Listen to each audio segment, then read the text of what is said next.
This is Realme GT Neo 3T, and today I would like to demonstrate you can scan a document and later transform it into a PDF file on this device.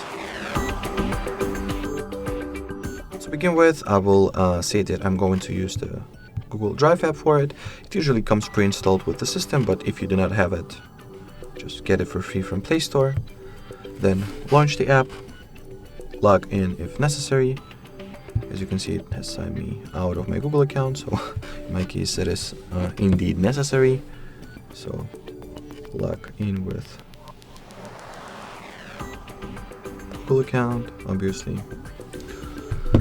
Then you have to, let me first of all remove my previous entries that I have over here quickly, so they will not mess up with this particular tutorial. So once edit, tap on the plus sign, then scan, grant Google Drive the camera permit or camera access.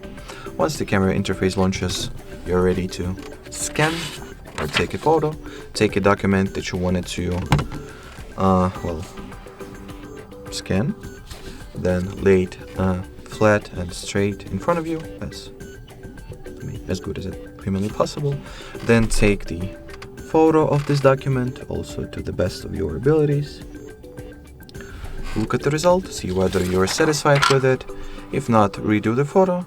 If you're ready to proceed, tap on this check icon. Then at the following interface you can crop the image to make it like straighter, or more straight, or trim off the edges like I do currently. I cannot pull this little circle because it's too far right. Whatever, I'll leave it at this state. Let's see, I've aligned it. See the result, decide whether you're satisfied with it. If you are, tap on the save button. You can rename the file if you want to, change the account that it will be saved to, and folder. Then tap on the save, and here we have our document getting uploaded to Google Drive. That's how the scan looks. Looks like your typical scan to me, and it is obviously a PDF file as well. Alrighty, so that will be it for this video. Thanks for watching, thanks for your attention, and bye bye.